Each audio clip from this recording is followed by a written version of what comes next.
don't just lob it over the fence to me where you forward me the email and say, hey, this is a great deal. Can I borrow money? I don't lend to someone out of the blue. If I don't have a relationship with you, I'm not lending to you.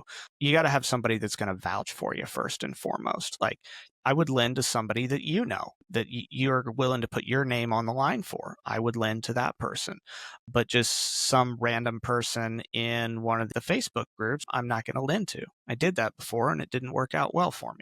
But what really, really helps when someone is preparing a deal or sending a deal to you is showing that they have put in a fair amount of time and effort into underwriting this deal. And they've put it together in a clean package to me. And what I mean by a clean package is think of it as you're presenting a business proposal to the bank or someone else, because effectively that's what I am as a bank. And if the borrower is telling you not to record your lien, walk away. It is not worth it, no matter how famous they are in any of the groups. They're a leader. They may have 100 doors, and that's great. Someone has done that for them, and it's 100 doors. But my risk tolerance and my desire to preserve my capital says if I can't do the activities that a normal bank does, I'm not going to do it. Was there anything that you would have wanted me to like done differently in our deal together? Like any feedback you have for me on how to improve? What was your overall experience? 10 out of 10. I'd give you 5 stars Oh, if you dude, were, thanks. a Google review. No, it had everything I wanted. So you're credible. You have a balance sheet that's able to back up the deal. You had presented it well. Plus, you had a very clear exit strategy for it, a very clear timeline. And you were willing to give me prepay the interest up front, which was, that had never been offered to me. And frankly, I didn't even know that was a thing. So when you brought that, I was like, oh, that sounds like a really great idea. So yeah, let's do that. So yeah, 5 out of 5. All right, welcome to another episode of Affordable Housing and Real Estate Investing. Guys, today I got our very own private money lender, Mr. Cory Deeter, on the podcast today and talk about, we're pulling back the curtains, right? We're going to share with you exactly how Cory, as a private money lender, as a real estate investor himself, looks at deals, evaluates those deals, and most importantly, share with you how to present a deal to a private money lender and share even some of the mistakes that he has made, because I truly believe that a man with a giving heart like Cory is going to serve so many people on this podcast that's listening today. Because I think you will learn more from mistakes that we have all made, more so than just someone coming onto the podcast and bragging about the 5,000 doors that they have, which I cannot relate with. If I don't know if any of you guys can, but this is why our podcast is different. I want to share with you exactly the team that we put together to help you guys make as much impact as possible in the world. So, Mr. Cory Deeter, welcome to the podcast, man. How you doing today, bro? Hey, I'm doing great, man. I'm doing great. Thanks for having me on. Really looking to share. I'm excited to share some of the trials and tribulations I've had on my private money lending and real estate journey. To your point, I think I've made many mistakes and learned from many, so hopefully I can guide your listeners into avoiding some of the pitfalls that I've had in the past. Man, dude, I mean, just thank you for just being so honest. Because so many people go on podcasts and they only want to talk about the good things, right? But take me a little bit back, Cory. Tell me a little bit more about your background and how did you ever get into real estate and lending in the first place? Yeah, so I have been involved in real estate off and on, more off than on, for probably the past 7 years. I had two rentals here in Indianapolis that I had for a while. They really weren't cash flowing terribly well, and the market was appreciating. And so I sold them prior to 2020 and made out pretty well with it. And then I took a couple years off and then I started listening to Pace Morby here probably back in 2022 or so. And then I really got into it, started listening to join the mentorship, started listening to the webcasts and joining some of the calls and things like that. And took my first creative deal down in December of 2023. I had some trials and I had some starts and fits with wholesaling. Ultimately, that was not an avenue that worked for me personally. And I decided to become a buyer. I bought the first place, went all the way up to 5 doors. I had two short term rentals, a midterm rental, a long term rental, and a flip all at one point in time. Now I'm down to one. and, looking for my next deal here. I've learned a lot, so I'll be a lot smarter in what I get. But in terms of my private money journey, that started with a deal that I made with someone that I met over one of the groups. It did not go well, candidly, and I was lucky to get all my money back from that person, but I have also been involved now since I started that one with I own a couple of notes. I had your deal, Kent. I also am a member of a fractional club where I'm a lender on multiple deals there. I'm a GP on a pretty large multifamily down in the Raleigh-Durham area as well. Nice. Yeah. Nice. Man, Corey, first of all, it's amazing that you've done so much since 2023. A lot of people would just stay frozen, for lack of better words, and never take any action. They just want to keep consuming more and more information. So when you got into real estate, you mentioned you did a little bit of wholesaling. What is the myth about wholesaling, you think? Because a lot of people, when they say, I want to quit my job and go full time to real estate, and then they stumble into this world of wholesaling. What's the myth? What's the misconception there? What do you think that you can share a little lesson about Well, that I you've think learned? if you look at a lot of the social media postings, it's to your early point, it's all about the good times. Somebody with a $50,000 assignment fee, big money assignment fees, and it's, oh, I got this assignment in, 2 weeks, and it was no big deal. It was super easy. You hear of people making six figures a month, and then you start looking at their social media, and that's not jiving. You look at the pictures, it looks like they live in an apartment, they are still working another job. It just something doesn't jive with it. So for me, I kind of I watched and bought into that, and it did not work well for me.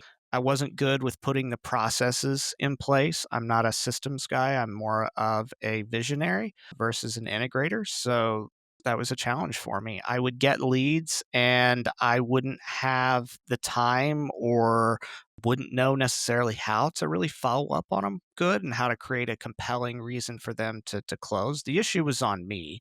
The systems work. A lot of people do make a lot of money wholesaling, but for me, working a full time W 2 job, and candidly, I like my job. So I'm not looking to leave my job.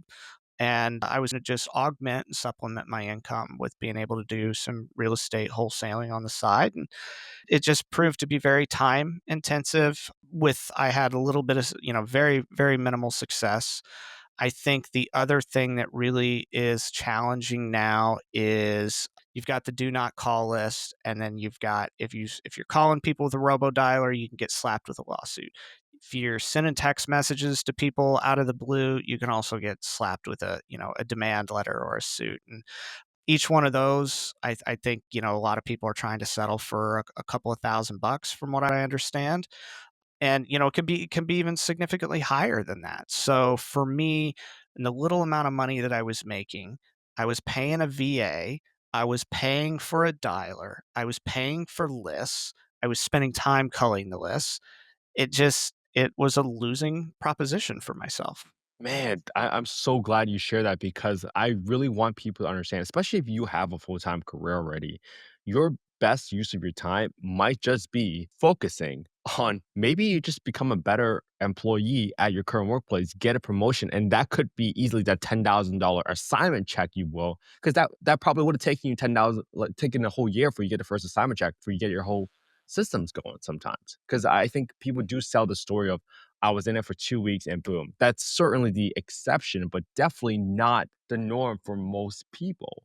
And I loved how you made your shift from being a wholesaler to then becoming a buyer. So tell us about that transition, Corey. When you became a buyer, how did you shift your mindset? And more importantly, how did you communicate out to people? Like, was it something tactical that you could have done? Because I know there's so many people out there right now that have said, I'm going to go into wholesaling. And they're like, oh man, this is not.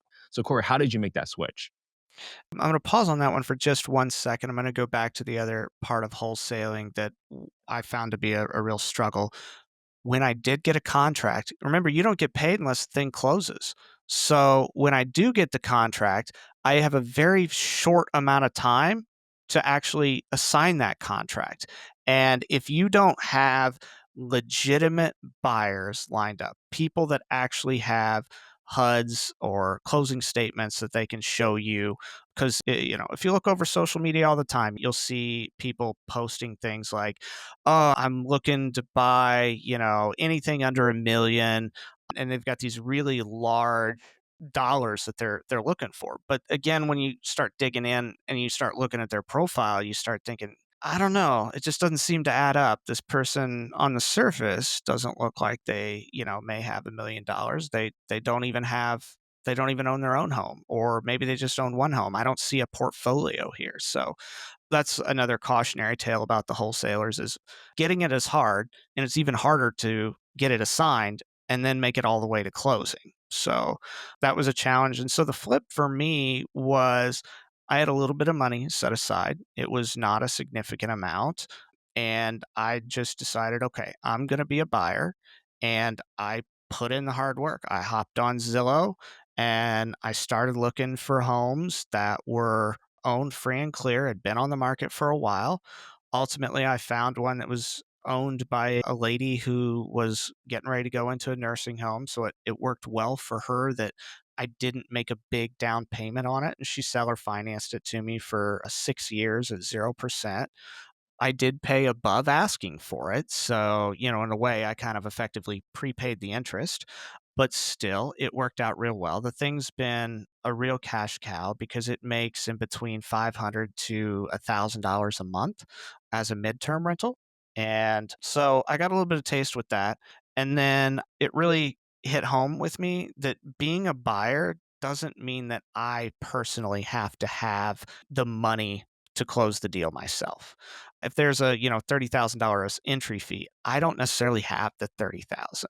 I can go to someone and I can borrow the 30 grand to get into it. If the deal's good, there are people that will lend on it. Pace will lend on it. Your personal network will lend on it. If the deal works and the numbers are good and it's solid to someone who has a large portfolio or a significant amount of money, if they think it's good, then they'll loan you the money, or they may want to come in as a partner, or they may pay you a bird dog fee. There's all kinds of ways that it could go, but you have to find a good deal, and then the money will come for the good deal. Someone will want to get in on it, like myself. I will see it's a good deal, and then I can bring some money to the table, or I can connect you with someone that can bring you money to the table. So the big challenge for me was mentally getting over the fact that, I don't necessarily have to have the entry fee. I can borrow it. And that is such a great lesson in itself because you just probably broke so many people's mindsets because they're thinking, I don't have money, right? That's probably the number one excuse they always talk about when they get started. Like, oh, I don't have enough money. That's a game that's never for me. But obviously you found a deal. You knew how to present a deal. So maybe this is a good segue into telling people when they don't have the money, but they need to present the opportunity or present the deal to somebody else to get lending. Let's talk about what to not do first. Like, how should people not present a deal to you, Corey, or to a private money lender? Don't just lob it over the fence to me where you forward me the email and say, "Hey, this is a great deal. Can I borrow money?" I don't lend to someone out of the blue. If I don't have a relationship with you, I'm not lending to you. You got to have somebody that's going to vouch for you first and foremost. Like, I would lend to somebody that that you're willing to put your name on the line for. I would lend to that person.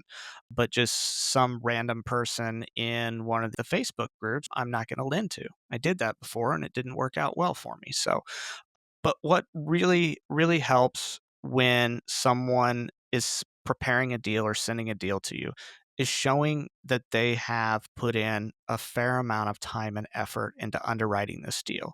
And they've put it together in a clean package to me. And what I mean by a clean package is think of it as you're presenting a business proposal to the bank or someone else, because effectively that's what I am as a bank. And, would I go to the bank with just like some random Excel spreadsheet that wasn't formatted and looked pretty? It wasn't graphically appealing to the eye. No, I wouldn't. Maybe put together a PowerPoint deck for it. This doesn't have to be elaborate, but it does have to provide a level of comfort to the lender that You're serious about it. You've spent a lot of time underwriting the deal. You spent even more time putting together a proposal packet, and you've also got some referrals and some qualifications behind your name. Man, that is so good because a lot of people, they just write a post on a Facebook post. I can't believe how often people just write on a Facebook post like, "Hey, I'm looking for this money, blah, blah, blah." I was like, "No, maybe that's successful 1% of the time, but it can't be more than that." It just blows my mind. So to your point, Corey, the best time to raise capital for your deal is when you don't need capital. You should be out there becoming friends with folks like Corey, understanding what his criteria is, understanding how to present a deal to him. Because you're right. I can't believe how many people just lob deals over the fence and just hope that the lender figures it out. No, it's your responsibility as a borrower to show that you got your things together, that you Yeah. care, and more important, that you want to protect your reputation at all costs. Because I love and I really appreciate that comment that you made, Corey, that hey, you would trust people that I would recommend to you. But Yeah. now, because of my shift in mindset where I was like, "Hey, I gotta protect my reputation at all costs." I'm not gonna refer people lightly because I have in the past referred people to other people where now their capital is at risk. And I was like, "I'm never doing that again.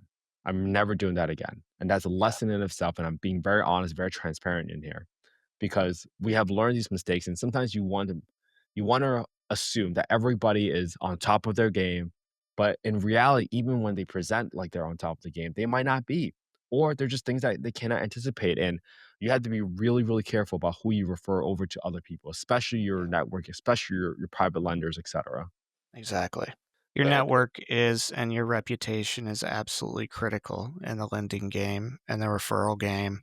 so Corey, let's keep moving on because you did a couple of projects. You had some short-term rentals, you had midterm rentals, you had Yep. flips. Obviously, that's three different strategies almost, right?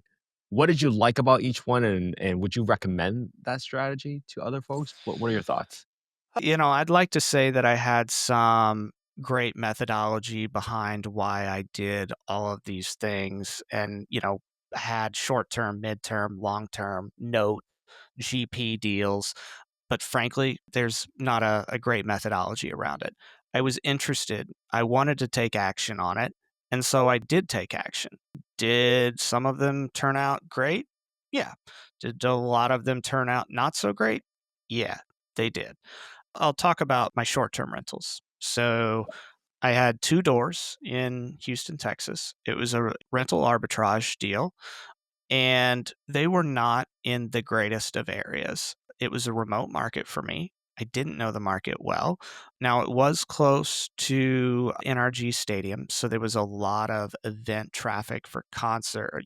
We got a lot of event bookings, just weekend Got it. bookings, concerts, games, whatever, but it was not in the greatest of areas. So the clientele that I attracted was not high end clientele. I'm pulling $200 a night basically, and the clientele that you get at $200 a night is not the clientele you want.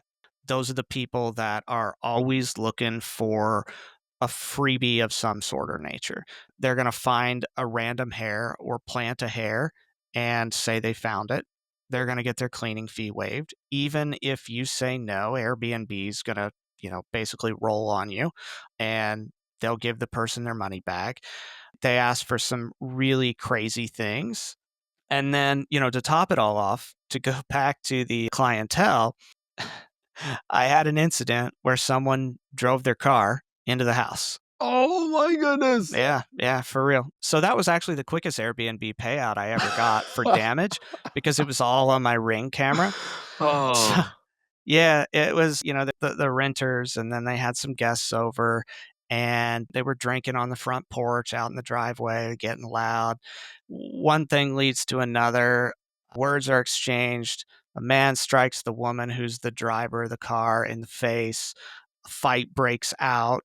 And then I thought it was all done with. Well, the woman who was in the driver's seat of the car waited until the man that struck her in the face got onto the front porch. She put the car in drive and tried to run him over. Missed him the first time, put it back in reverse, and then drove after him again. So, you know what the renter told me the next day?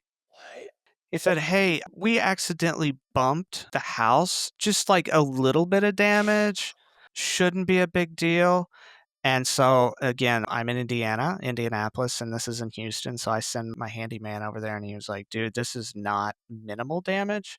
This is a 1,500, 2 grand type deal. They had knocked the post down that held up the overhang.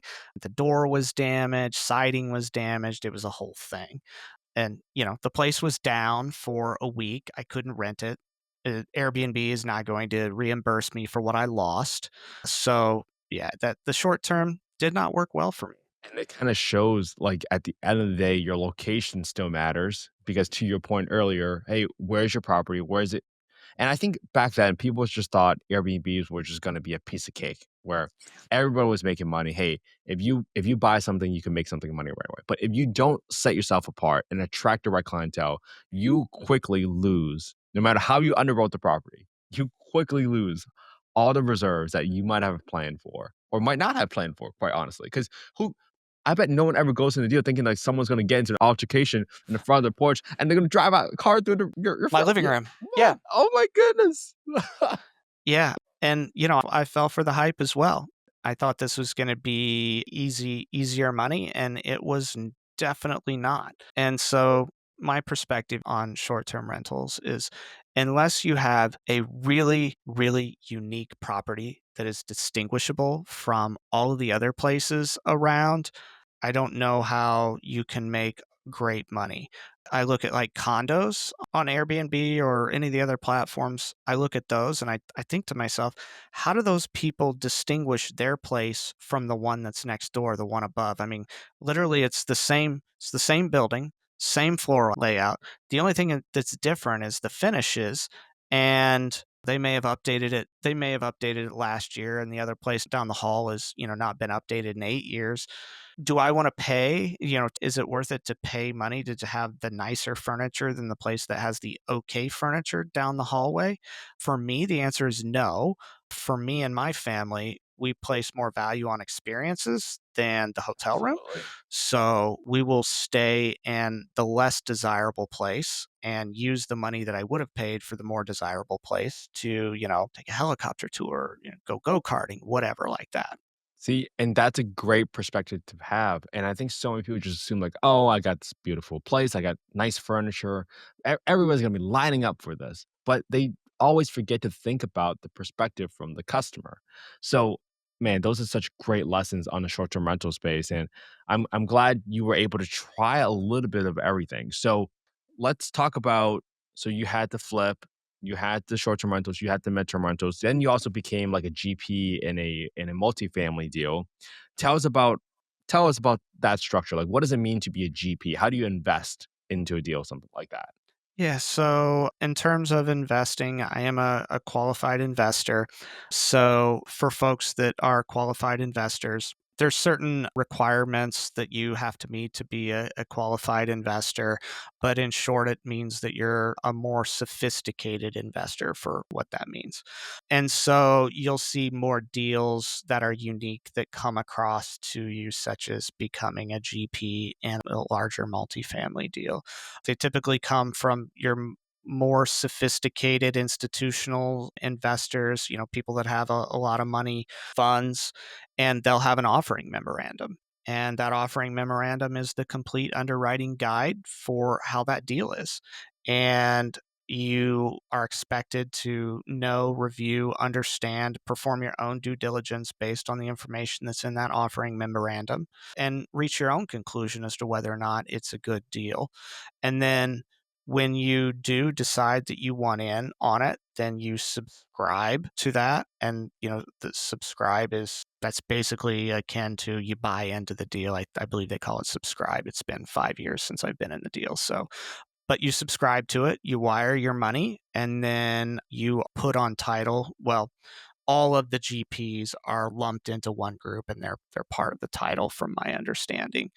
But you are an equity owner in the property, and you are entitled to distributions and a portion of the sale proceeds if there's a profit.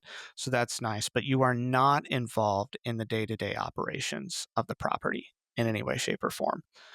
So for me, that was nice because I could get into the deal and allow me to see and understand how a large multifamily deal is underwritten and make a little bit of money while doing it.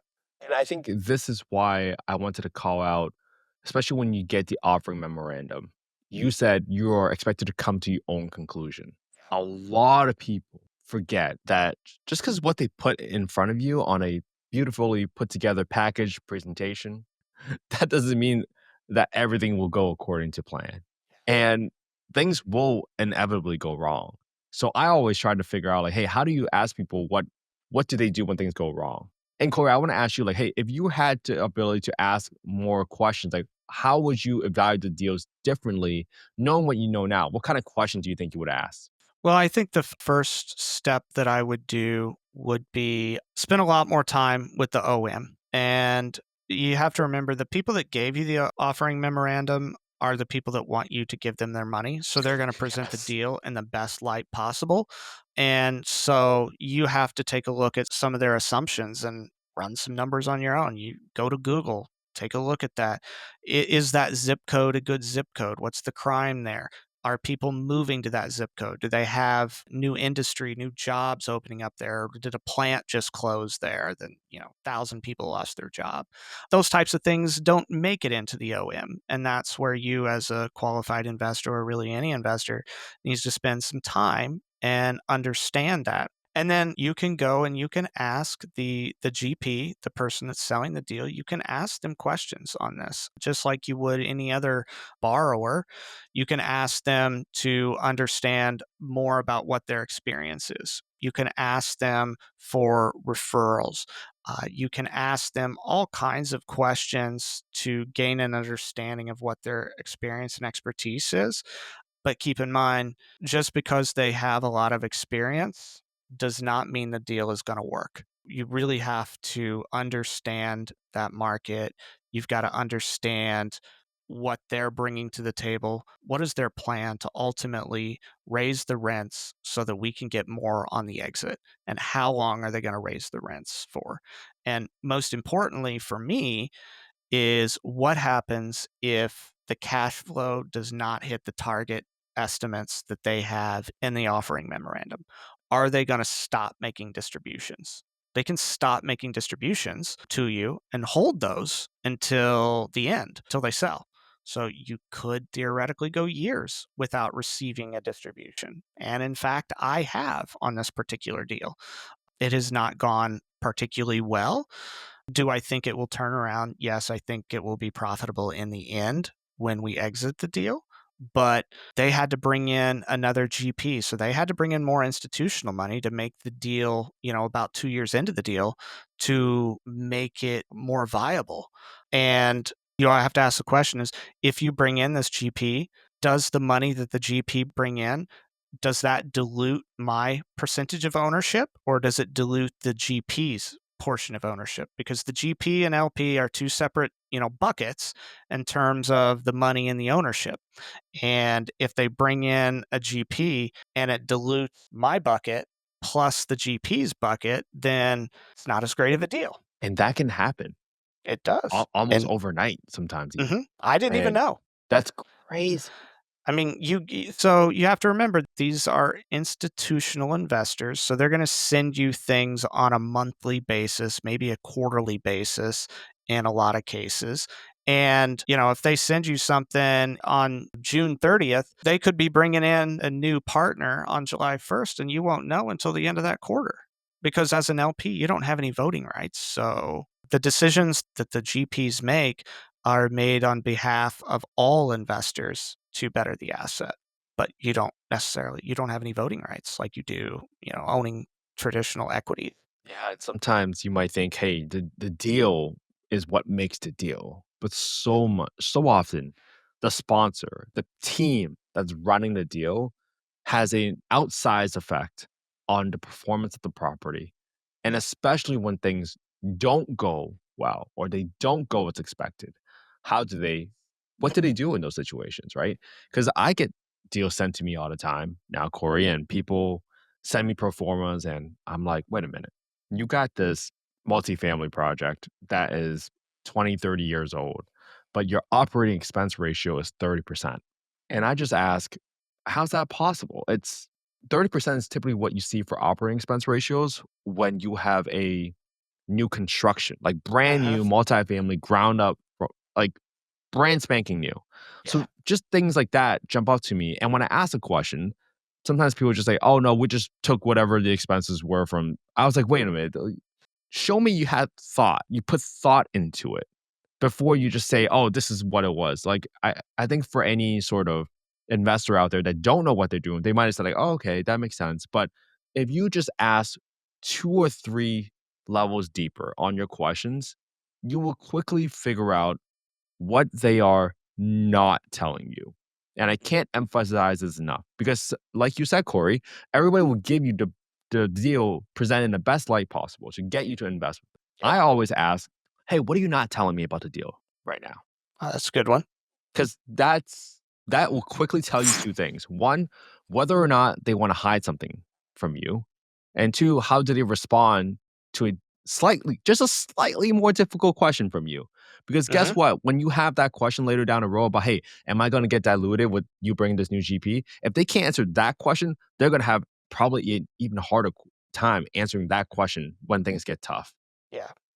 I would agree. And I think, particularly in the multifamily space, really looking at the operator of it, what is their experience and what does their current portfolio look like? How spread are they? If you've got a GP that's got five different properties that they're managing and they're each 200 doors in each property, that's 1,000 doors. Yes, they're going to have on the ground management and things, but that operator is still, that's the CEO effectively. And how well are the other deals doing? You can ask for information about the other deals in the current portfolio. Based on my experience, I am not as interested in the grand slams that you did, last year, 2 years ago. I'm not interested in those. Oh, such a good Market point. was different.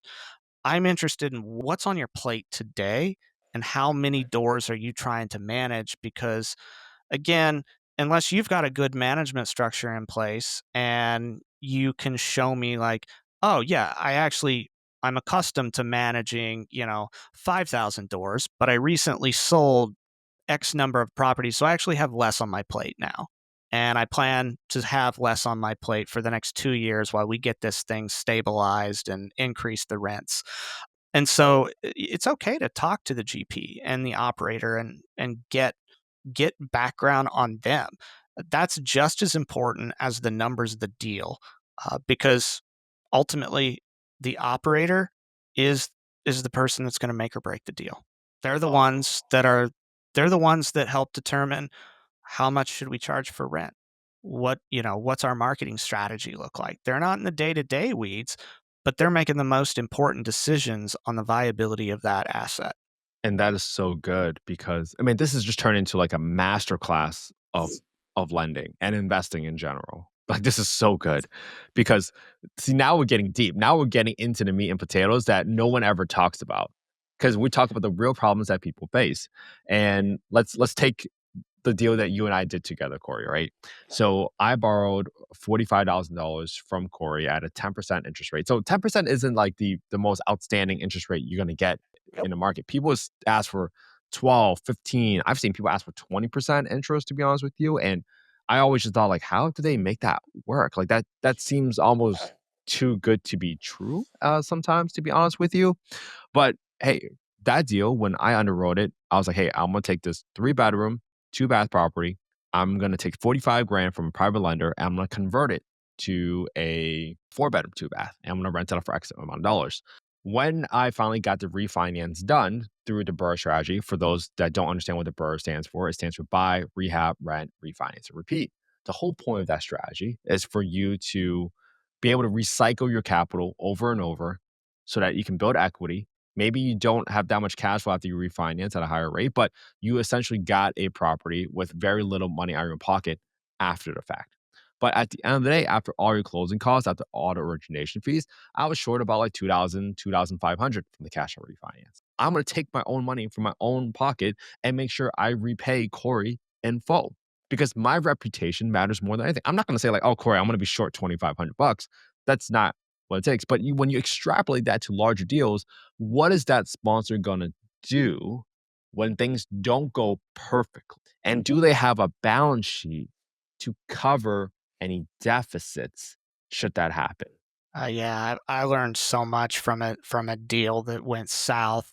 Yours went great. Why did I take 10 from you?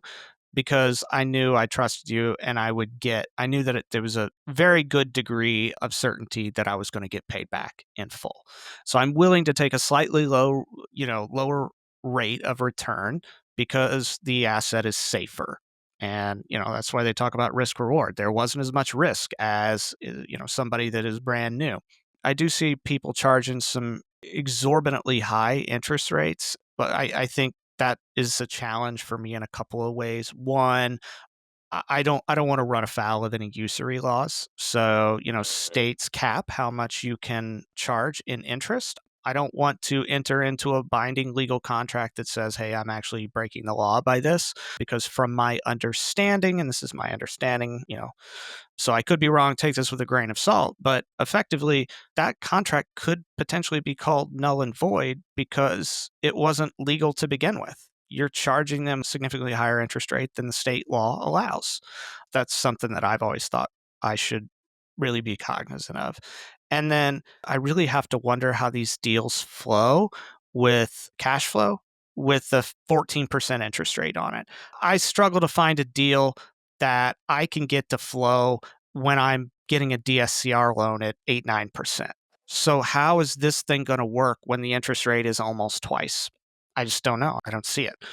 The most important thing to me, because I lend out of my self-directed IRA, is preservation of capital. So I'm not going to need that money for a while, but if I take a 50K hit, that's going to take me a very, very long time to recoup. I think a couple of things that I learned on a deal that went south that I really want to make sure that your listeners understand is do not sign a non-recourse promissory note.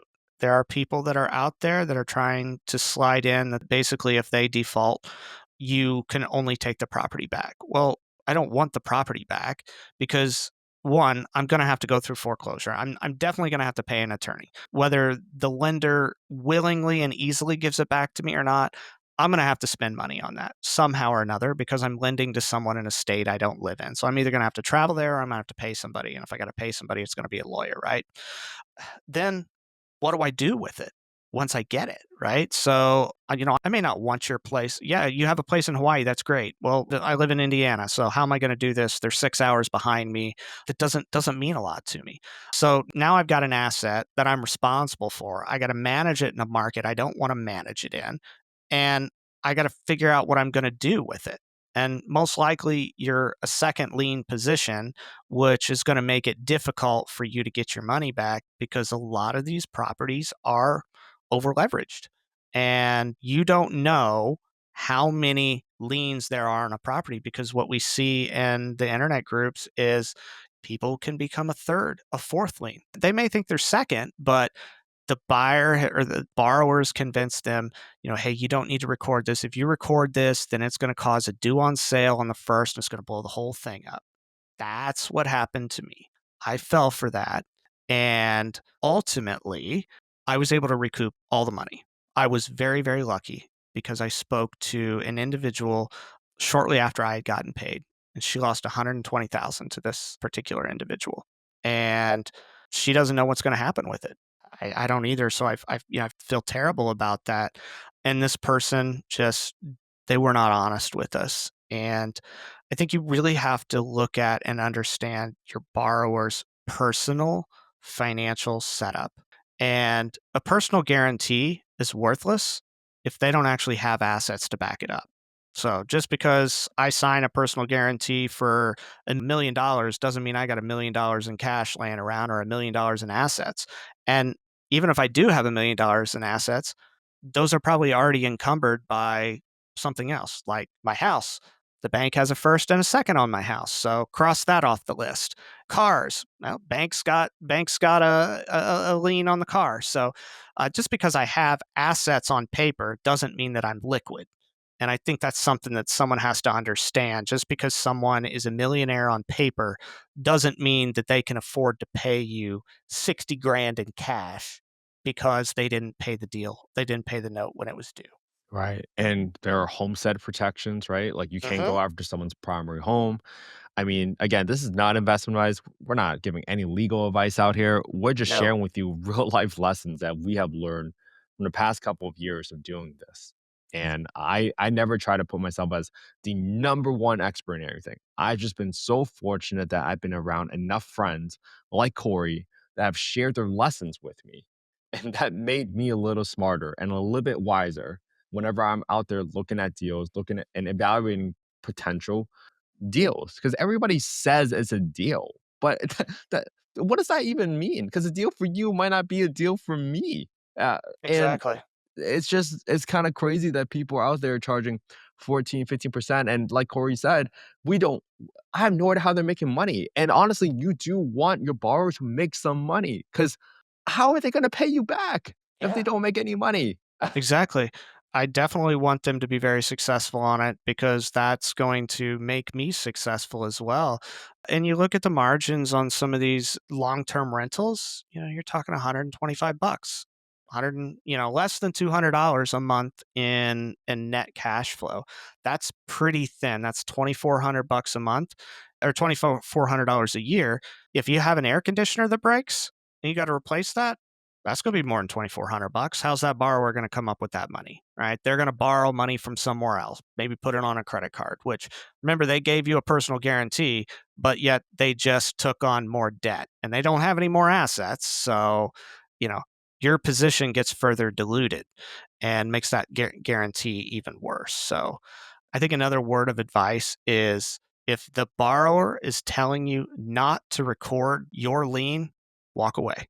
It is not worth it, no matter how famous they are in any of the groups. They're a leader. They may have 100 doors, and that's great. Someone has done that for them, and it's 100 doors. But my risk tolerance and my desire to preserve my capital says if I can't do the activities that a normal bank does, I'm not going to do it. Normal bank, you get a loan from them, they put a lien on the asset. So if I can't record my lien, then if they go into foreclosure, I'm going to be left holding the bag. Or they could be another lender in front of me that I don't know. This person could be leveraged 125% on the deal, on the home. I'm now third, fourth lien. I'm not recorded. So I have to caution everybody that if your borrower is asking you to not record the lien, walk away. And as soon as you get that deal closed, make sure that title company has sent that paperwork off to get that lien closed. And do not ever send money directly to the borrower. I did in this case, so I'm going to be honest with you. I told you I'd tell you the mistakes I made. I wired it to the borrower. I was real lucky that this person was able to finally pay me back. But like I said, the other person that this individual borrowed from is now at, we'll call it well over $100,000. So always sign a loan which gives you recourse. Investigate to make sure a personal guarantee is worth something. Record your loan. And another thing that I would definitely make sure in your promissory note, you need to be very clear with them in the promissory note what happens if they don't pay that off on the due date. My loan did not. So this person had virtually zero incentive to pay me in a reasonable time. Yes, I was still getting my monthly interest payments. Great. But I still wanted the money back. And I didn't have in there, if you do not pay it on the date, it's considered in default. You'll owe me these late fees. Interest rate jumps to the highest allowed by law. You owe me these things, that things. Make it very clear and make it very painful for that borrower. Because one of the things I heard from my borrower when they were supposed to pay me back was, well, I'm talking to people and, the terms that they're offering me are just not very good. And it's like, well, you owe me this money and you're like walking away from the money that you owe me because you don't like the terms. And so ultimately, I finally had to get very, very forceful with this individual and effectively remind them that I was going to go and I was going to record this lien. It was going to cause a due on sale. And if that meant I had to lose money, then at least I could say I went down fighting. Yes. Oh my goodness. I can't believe they would say something like that. And man, Corey, like you probably made some of those same mistakes on a deal that you had with me. Now, granted, our deal was just to fund a rehab; it wasn't for a closing. But Yeah. you had a personal guarantee from me, but we did not record a lien against the property. And the reason for that at that point in time was, well, I prepaid you the whole year's worth of interest up front to additionally secure you because the cost to record the title at that point in time for a 45 grand loan, it would have bumped the interest rate to something that just wouldn't make sense, right? Going back and looking back at it, you probably would have wanted to record the lien now, right? I'm assuming. What do you think? Yeah, I would have in this case, now knowing just the absolute importance. Because if you Yeah. don't record the lien, you have nothing. Kent, you could have walked away from that deal, and I would have had 5 grand out of the 45 that I owed you, and that's it. Y Yeah. I'm gonna you may have 45K in cash laying around where you could pay me. You're gonna fight me tooth and nail on that. I gotta then You live in California, I live in Indiana, I gotta hire a California attorney, I gotta have it done there. So now, those attorneys at 3, 4, $500 an hour, I might be, 60 grand in on the loss to recoup 40. It just doesn't work. So, yeah, in hindsight, recording it would have been is something that I would have definitely done. Yeah, this is why I wanna be fully transparent with people. It's like, "Hey, this is the deal how we did it. No, looking back now, this is how Corey would have done it differently." Yeah, I gave a personal guarantee, but when you hear about the concerns from Corey, you had to take that seriously.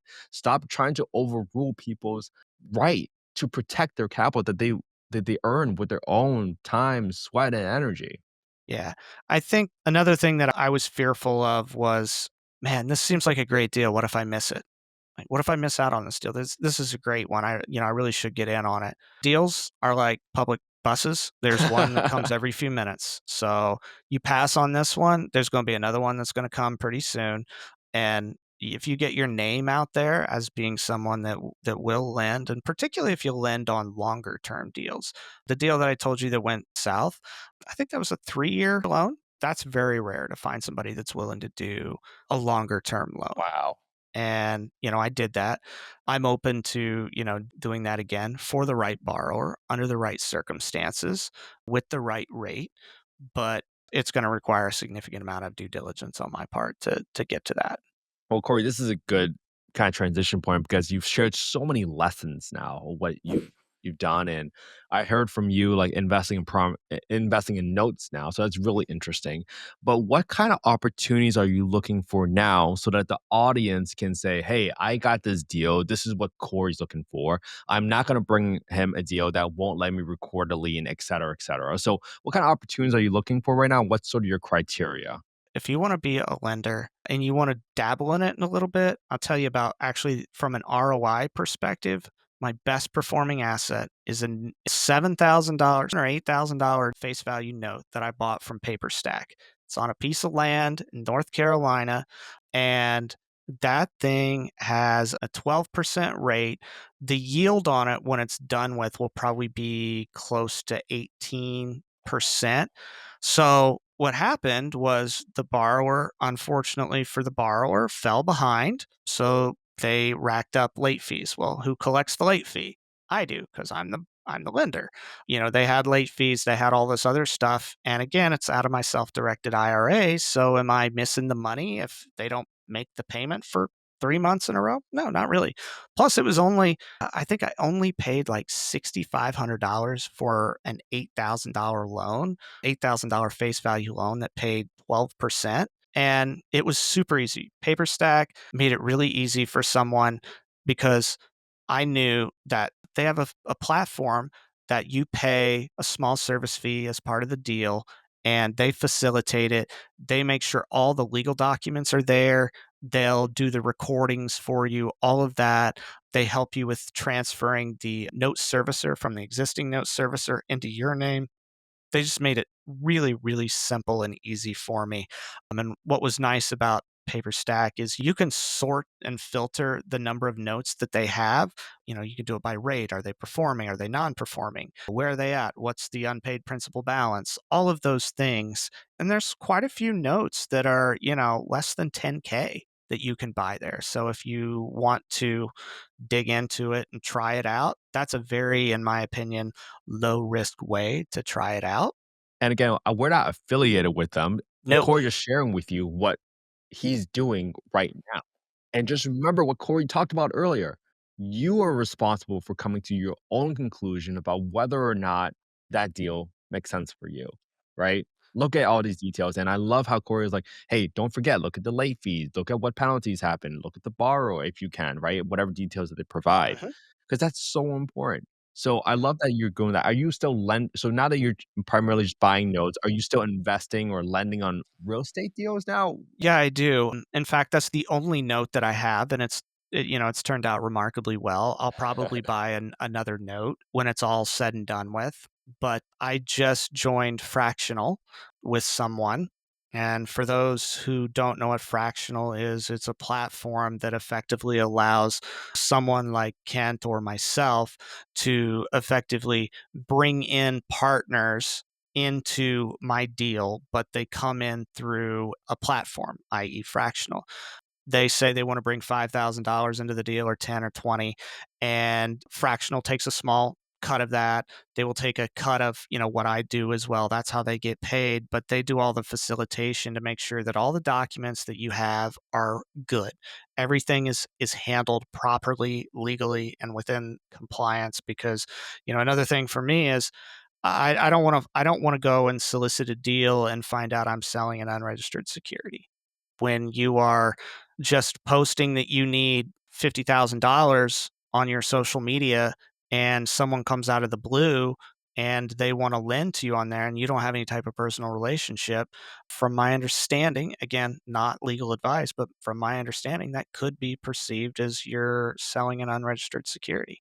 And Fractional helps with that by keeping everything contained, making sure you're signing the right disclosures, and they help divvy out the payments, the interest payments that come in to all of your investors. They handle that. They handle the remittance to the bank accounts every month or whatever the scheduled payment is. It's a nice platform where if I had a deal and you're part of my fractional club, I can bring this deal to you through the platform. I can put all my attachments there. I can put my underwriting there, and you can make comments on the deal. You can ask questions. All the other people who are part of that can make those comments. They can see the documents and, they can make a determination as to whether or not they want to participate in that particular deal or not. And so I thought that was really cool and allowed me to put, again, a small amount of money in there to test the waters. So far, it's gone quite well. We've lended out of this particular fractional group, we've lent $1 million so far. There's maybe 30, 40 people in there and we're getting paid. The person that's running it is a very sophisticated investor. She's active in a couple of the communities. She's got a great track record. She's got the assets to back things up if it goes south. And so I found that's just a real nice deal, an opportunity for me to be able to lend and lend more safely. Yeah, I love that. That's so cool. And when you told me about fractional, I was like, oh wow, that seems like a much more straightforward way to start Yeah. a investment club. I think that's kind of like Hmm. the term or akin to Effectively, what yeah. kind of what you guys talk about because you get to vote on deals, etc. That's so much. And I'm careful to use the word better because it depends on your situation. But again, so many times I've seen people pay 10, 20, $50,000 for these masterminds, hoping that some guru is going to teach them what they're going to do, but really how people learn and what their ultimate goal is like, hey, I want to own a rental property at the end of the day, or I want to be part of a deal at some part of the time because they want to see, hey, who's the team members that I'm using? And I think this is why transparency is so important again to whoever you are out there looking at. Are they telling you exactly what they're doing? Are they telling you about the problems that they're running into? And more importantly, what are they going to do when things don't go right? And that's so important. This is why you got to have transparency. So if people are willing to share the team with you, like, hey, this is my HVAC guy, this is my plumber, because now you can tell what their intention is. Some people might be like really closed guarded, and they're like, I'm not gonna share with you my team because then you're not gonna need me anymore. And that's a scarcity mindset.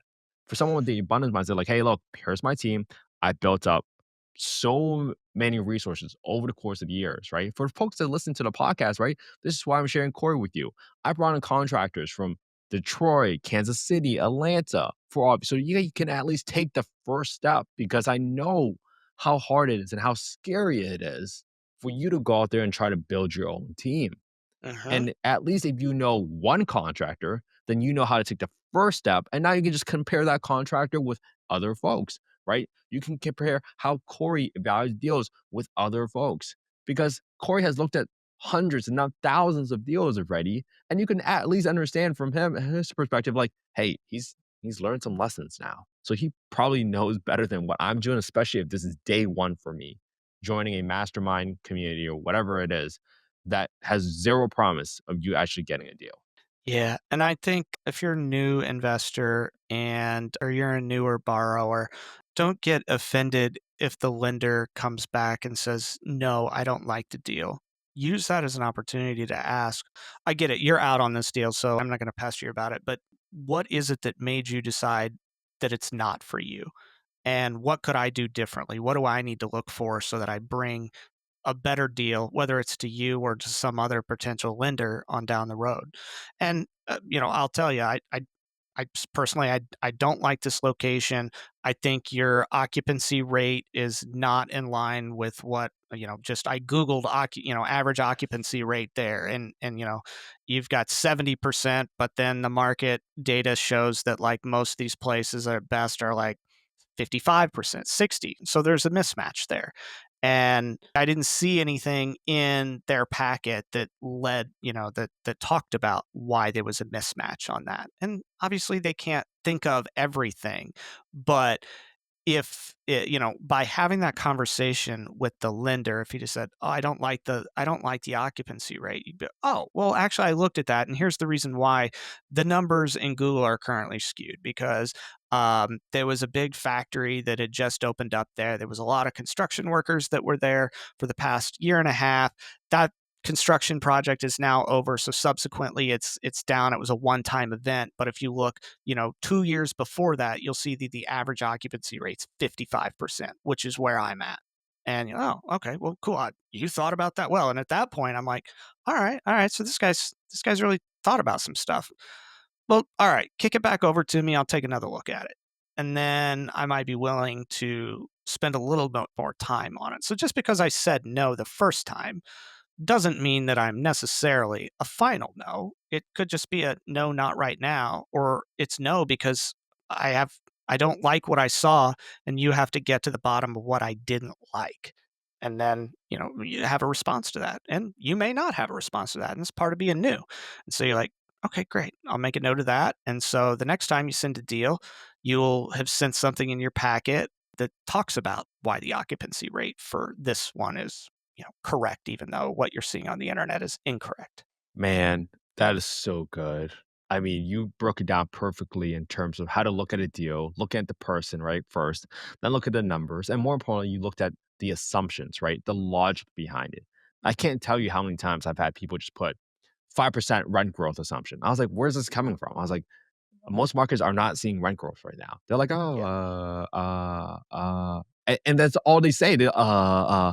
They're like, "Oh, this is what the industry was," or 5% seems pretty conservative. I was like, "Not really when there's no rent growth right now in that market." Like, come on. Like, people are giving so many concessions right now just to get these apartments rented.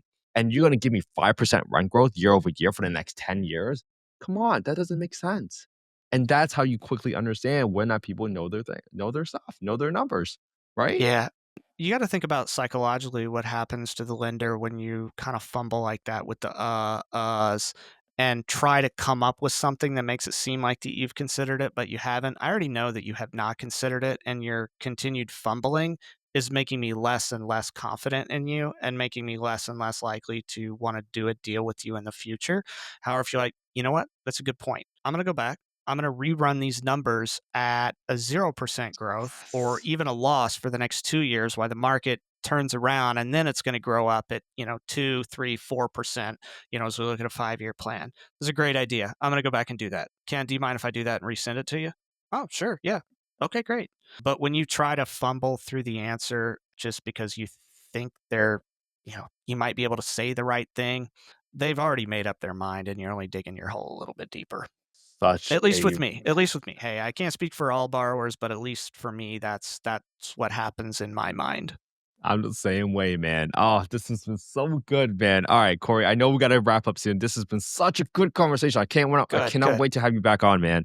Yeah. But this next question, what stemmed from it, and Corey, I'm so grateful for you and your support and helping in this affordable housing journey because, man, when I started this podcast 3 years ago, man, I had like 17 views the first month, and I'm pretty sure it was just like my mom clicking on it, dude. That was getting to views. She was using And multiple devices from multiple areas. And man, it's so cool to reflect back, but I get to now say like, hey, we've had over like 300,000 downloads so far, but I could not have done it without you. But more importantly, when I first started, people were like, hey, you're never going to be able to solve this affordable housing. And I beg to differ. I just think that it's only a matter of time before we collect enough pieces to the puzzle that we figure it out. And a big piece of that puzzle is learning about how to get capital to serve the population in the way you want to help them. I just chose housing as my path. So I kind of want to hear from you and your perspective. Like, why do you think affordable housing, particularly the lack of supply of affordable housing, has just been so hard to solve for? So here's my personal experience. I had a place in Memphis that was my long term rental. And initially, I wanted to do it with affordable housing, Section 8. There's a couple of things that I rapidly noticed that made it difficult for me. One was the approval process and getting through it varies by market. And so you'll hear all the people on the internet and the various shows talk about, how easy it is. You just fill out an RTA, you email it over, and then they're sending you a voucher and all is good. Unfortunately, it doesn't work like that. Particularly in Memphis, everything was you can't get a hold of the people ever. You can't like call them.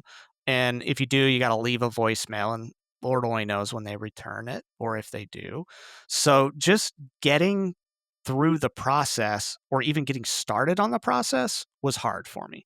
I think I went through 3 different prospective renters, and I couldn't get a single one of them through.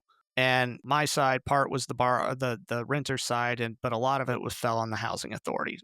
They were difficult to deal with. The other piece is you've got to understand what they're going to be looking for on the inspection. So your house has to get inspected as well. And there's some, real nuanced stuff that they may look for. And it's just like any other home inspector. Inspector A may say this thing's a problem, but Inspector B doesn't care. And it creates more time and more churn, more effort. And if you're managing this remotely, who is going to your house to let that inspector in? Well, it's probably, it's going to be a realtor that may have helped you buy this. The realtor isn't going to want to drive out there buy it for no pay. So you're probably going to pay that guy a trip charge, $75. And every time an inspector's got to go out, that's another $75 you got to spend to pay that guy. Keep in mind, you just got money flowing out the door because you still haven't actually placed a tenant. You got to spend a couple $100 to get on the affordable housing website to list your property and to search for tenants. Then it's a monthly fee if you want to be able to reach out to those people through their platform. So again, more money going out the door trying to get someone to come in. And when you'll send all these messages out and people just don't respond. I mean, it's cold call, it's cold text, it's cold email. They don't respond. The response rating is atrocious. And even though these people are looking for housing and you're like, I have the solution to your problem, they at least for me, they didn't seem to call back very easily.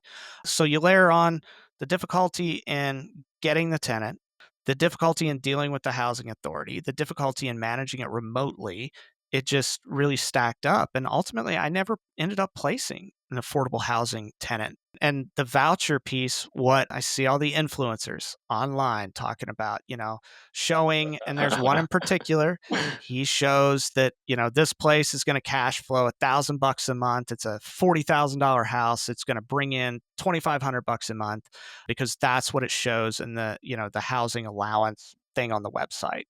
Well, what they're not telling you is that they're going to compare what you're charging in rent to what the other places in that general area are charging in rent for a home of similar size and finishes. And if the market is only charging $1,000 for a 3-bedroom, 1 bath, 1,000 square foot home in that zip code, you're probably only going to get $1,000. You're not getting the 2,000 guy on, the Instagram influencer said. And so for me, when I started going down that path and I really started looking at the comps and having the conversation, because I did finally manage to get somebody from the housing authority on the phone. And she asked, well, how much is the rent? I told her, and she's like, well, you're not going to get that much. I can tell you right now. Oh, okay. What will I get? At best, you're going to get this much lower amount. Why is that? Well, she rattles off all the reasons why. Oh, okay. And keep in mind, they make the decision. And if they want to Right. be flexible on it, that's up to them. If they want to be just straight and narrow and just completely by the book, they can do that. And so it was really challenging for me to get through the paperwork, to find a tenant, to get them through that process. And then the screening process for low income housing is got to be a little bit more stringent. And people talk about all the ways that they go through and screen. Unfortunately I never got that far in the process, but that is something that was talked about on a number of podcasts. A number of influencers talk about, Section 8 can be great, but you got to screen your tenants and you got to make sure you're getting the right kind of tenant. The mom that works, she's a single mom and she works in an office job, has had a steady pay there for a while. And okay, that's probably, it sounds like a really, really good tenant versus someone else that's got sporadic pay here and there. Keep in mind, yeah, you're getting the money from the government every month, but the Section 8 may not be 100% responsible for that tenant's monthly rent. For instance, if I charge $1,000 because of that tenant's income level and assets and their history or whatever, Section 8 may only give $700. So I'm relying on that person to give me $300 a month. And if you start looking at their bank statements, and every month that bank statement at the ending balance of it is like $95, it's going to be a challenge for that person to make, $300 to me when they have only $95 at the end of the month. Yeah. I mean, there are just so many things that are stacked against investing in affordable housing. And again, we're not saying all housing authorities are like that, right? I've No, worked with housing authorities that respond back with a month. I've worked with housing authorities that took 3 months to get a inspection through. This happens all across the United States. And I think and it's people just gotta so understand varied. it's like, hey, chances are they're understaffed, they're overworked. And if you put on more pressure, chances are people are going to dislike you even more as a landlord. So you're kind of really at the mercy of your environment, unfortunately. And fortunately for me, I've been able to at least become friends with folks like Corey. And Corey, I appreciate your perspective so much, man. Like, that is such the reason why we need to communicate to the world out there about why it's so hard, 'cause people understand it's like, "Oh, why can't we just, like, build more?" It's like, there's all these other layers of complexities that we're not talking about yet. But at the very minimum, I'm glad you and I were able to partner together on a deal. We had a Yes. great time working together, and I am so grateful, Corey, because without people like you, I would have never had the home I grew up in, and I'm so grateful for that, man. I'm so grateful that you supported the mission. You helped me rehab the property. Previously, it was for a single mom that was an amputee, and we had to put in a wheelchair ramp for her. We don't really make much money on this deal, but at the end of the day, we're able to help a family out, and that's what we care most about. And so, Corey, I'm so grateful for you coming onto the podcast today. I'm so grateful for you sharing your stories, your lessons, because you could have just came out here and was like, "Yeah, I'm the best private money lender in the world," but instead, you were vulnerable, you shared your lessons, and more importantly, someone out there listening right now is gonna learn so much from you. I appreciate Well, that so thank you. much, man. I hope others can learn from mistakes that I've made, which I've been fortunate to recover from and haven't cost me money, but could very well have if I hadn't had the luck that I did. Yeah. So, Corey, if people want to reach out to you and get in contact with you or present you with a deal, what's the best way for them to get in touch with you? You can get me on IG at Building My Real Estate Empire. You can also email me at Cory.Deeter at springmillrentals.com. Let's go. And Corey, I just last piece of feedback. I always try to improve, right? Was there anything that you would have wanted me to like done differently in our deal together? Like any feedback you have for me on how to improve? What was your overall experience? 10 out of 10. I give you 5 stars Oh, if you dude, were, thanks. Google review. No, it had everything I wanted, right? So you're credible. You have a balance sheet that's able to back up the deal. You had presented it well. Plus, you had a very clear exit strategy for it, a very clear timeline. And you were willing to, give me prepay the interest up front, which was, that had never been offered to me. And frankly, I didn't even know that was a thing. So when you brought that, I was like, oh, that sounds like a really great idea. So yeah, let's do that. So yeah, 5 out of 5. Man, Corey, thank you so much, man. That means so much to me. Seriously. I appreciate you so much, man. All right. I cannot wait to have you back on the podcast again. Can't wait. All right. And Looking we forward to it. are out.